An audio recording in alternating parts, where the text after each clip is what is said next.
네, 김기성 앵커가 꼽은 핫 이슈, 네, 이슈 코너가 돌아왔습니다. 우선 앞서서 얘기를 잠깐 했었었는데요.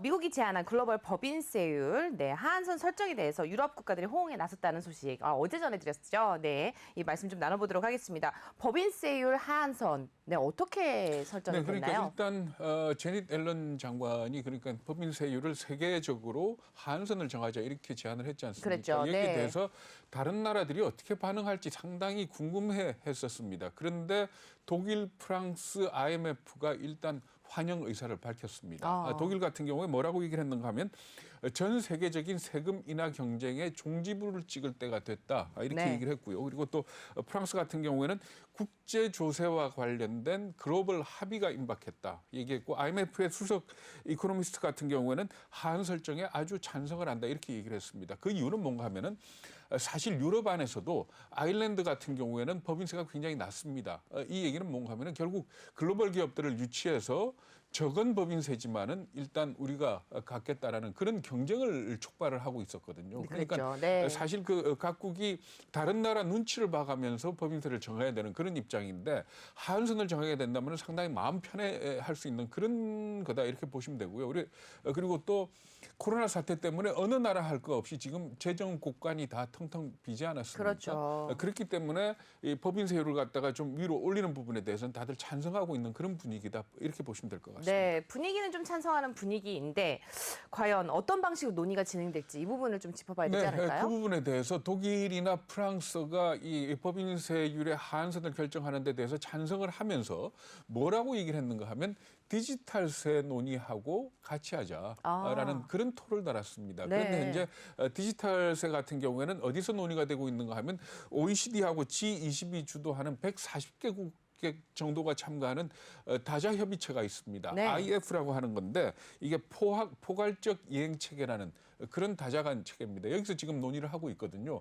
사실 이 디지털세를 놓고 미국하고 EU가 굉장히 이 갈등을 빚어와 가지고 사실은 작년 말까지 결론을 도출하기로 했었는데 코로나 사태 때문에 미국이 늦추자. 그래서 현재 펜딩돼 있는 그런 상태입니다. 그런데 네. 아마도 이 포괄적 협의 체제를 통해서 법인세까지도 논의가 되지 않겠느냐 이렇게들 예상을 하고 있는 겁니다. 네, 디지털세 하면은 또 기억을 하실 것 같습니다. 바로 구글이죠. 우리나라에도 좀 영향이 있다면서요? 네, 그렇습니다. 그러니까 뭐 간단하게 말씀을 드리면은 페이스북이나 구글 같이 우리나라의 고정적인 사업장을 안 가지고 사업을 하지만 우리나라에서 이득을 취해 가지 않습니까? 그렇죠. 이런 기업들에 대해서 매출액의 몇 퍼센트의 디지털 세금을 물리겠다는 게 디지털세입니다. 그러니까 예를 들어서 우리가 페이스북을 할 때 페이스북이 광고를 해서 우리가 클릭하는 순간에 돈이 페이스북으로 가더라도 그걸 우리가 법인세로 포착을 할 수 없게 이렇게 돼 있거든요. 그러니까 거기에 대해서 세금을 물리자는 게 디지털세의 시초인데 네. 이게 어디까지 지금 발전해 있는가 하면 소비자들과 상호작용하는 하면서 영업을 하는 거. 그러니까 휴대폰이라든지 자동차라든지 이런 기업들도 포함을 시키자. 물론 일정 매출액 이상의 기업에 대해서 포함을 시키자라는 쪽으로 움직이고 있거든요. 그렇기 때문에 우리나라 입장에서 본다면 삼성전자, 현대차, LG전자 아마 디지털 세금의 부과 대상이 될 것으로 이렇게 예상들을 하고 있습니다. 우리나라 법인세율 어느 정도 되나요? 우리나라 법인세는 지금 현재 단계별로 부과가 되고 있습니다. 2억 원 이하에 대해서는 10%고 최고 세율은 3천억 원 이상에 대해서 25%를 매기고 있습니다. 네. 다른 나라하고 비교를 하면은 미국은 여러 차례 얘기가 됐으니까 잘 아시겠지만 21%고요. 다른 나라를 보면은 스위스나 싱가포르, 홍콩 같은 경우에는 16% 내지 18% 정도입니다. 그러니까 우리보다 훨씬 낮은 거죠. 그렇죠. 그러니까 우리나라에서 기업하는 것보다는 그 나라 가서 기업하는 게 세금 부담이 덜하다. 네. 이렇게 보시면 되는데 잘 아시겠지만 버진 아일랜드 법인세 제로. 그렇죠. 그리고 네. 아까 말씀드린 아일랜드 같은 경우는 12.5 이렇게 돼 있거든요. 그러니까 결과적으로 법인세 하한선을 세계적으로 결정을 하게 된다면은 이런 조세 회피처도 없어지는 그렇게 그런 되겠네요. 결과가 오지 않겠느냐 이런 기대들을 하고 있습니다. 네, 첫 번째 이슈로 법인세율 하한선 설정에 대해서 좀 말씀 나눠봤고요. 두 번째 이슈도 한번 살펴보도록 하겠습니다. 미국의 대중국 견제와 관련해서 T12라는 용어가 등장을 했습니다. 기술 부문에서 중국을 견제하겠다 이런 내용이라면서요? 네, 그러니까 T가 테크노 데모크라시를 얘기를 하는 겁니다. 그러니까 기술적으로 발전된 민주주의 국가 아하. 12개 이런 의미입니다. 그러니까 네. G7 가운데서 이탈리아를 빼고 거기에 대해서 인도, 호주, 한국, 스웨덴, 핀란드, 이스라엘이 포함이 되는 겁니다. 물론 이 지금 T12라는 개념 자체는 확정이 된 건 아닙니다. 공식적인 개념은 아니고 누가 제안을 했는가 하면은 그 바이든 대통령의 브레인이라고 하는 외교안보 브레인으로 평가받는 신미국 안보센터 소장하고 네. 그리고 또 제러드 코엔이라는 구글 직소 CEO가 있습니다. 네. 이 사람들이 지금 일단 아이디어로 제안을 한 거다 이렇게 보시면 되는데 지금 현재 외신들이 전하는 걸 보면은 아무래도 바이든 행정부가 이걸 갖다 받아들이지 않겠느냐 이렇게 예상을 하고 있습니다. 그래서 이 T12를 통해서 하는 게 어떤 건가 하면은 중국이 충족시킬 수 없는 기술적인 표준을 네.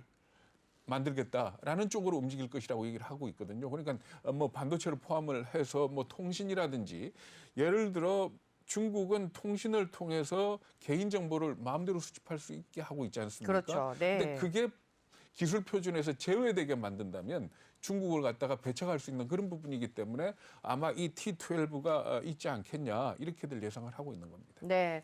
그동안 미국이 또 중국을 견제하기 위해서 동맹국들의 동조를 얻는데 좀 이제 계속해서 노력을 해왔는데 여러 가지 방안을 좀 추진을 해왔잖아요. 그렇죠. 그러니까 우리가 뭐 많이 들으셨겠지만 쿼드 있죠. 안보 동맹 네. 있었고 그다음에 D10이라는 게 있습니다. 그러니까 데모크라시만 해서 그러니까 민주주의 국가 10개. 그러니까 네. G7 더하기 한국, 인도, 호주 이렇게 D10 얘기가 나오고 있고요. 그리고 또 5G 클린 네트워크 이거는 트럼프 행정부 시절에 굉장히 강조하던 것 아닙니까? 네. 그러니까 이 5G 통신 네트워크에서 하웨이를 비롯해서 중국 제품을 빼라 하는 그런 얘기인데 사실 이걸 다 놓고 보면 우리가 조금 캥기는 부분이 있습니다. 코드에 뭐 직접적으로 얘기는 하진 않았지만은 참 코드 플러스에 참가하라는 부분에 대해서 좀 우리는 말하자면 소극적이고 그리고 또 5G 클린 네트워크와 관련해서도 우리는 좀 딴청을 부리고 있는 그런 입장이거든요. 근데 이게 만약에 T12가 현실화된다면은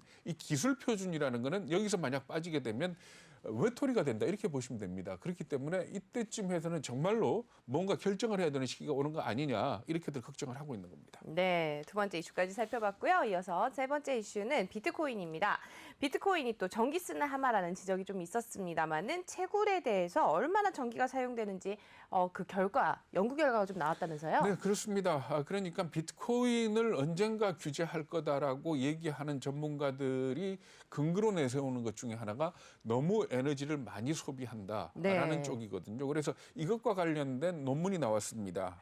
과학저널 네이처지에 실린 내용인데 그 내용을 볼 것 같으면은 일단 현재 전 세계에서 비트코인을 채굴하는데 사용되는 전기량이 0.6%에 달한다 그럽니다. 그래서 그리고 특히 중국이 문제인데 중국 같은 경우에 전 세계 채굴량의 78.89% 그러니까 근 80%가 네. 중국에서 채굴이 되고 있는데 만약에 중국에 현재 채굴하고 있는 걸 갖다가 그대로 둔다면은 2024년에 가서는 어느 정도인가 하면은 279 테라와트 아워 정도의 전기를 사용을 하고 이 정도 전기 사용량이라면 어느 정도인가 하면은 세계에서 12위에 해당되는 이탈리아나 네. 사우디아라비아 정도의 전기 소모량이다. 그리고 또 탄소 배출량도 1억 3천만 톤을 넘을 것이다. 이렇게 예상을 했거든요. 근데 중국 입장에서 지금 뭐라고 얘기를 하고 있는가 하면 2030년까지 탄소 배출량을 2005년에 비해서 60%까지 줄이겠다. 이렇게 얘기를 했는데 네. 중국의 자체적인 목표에도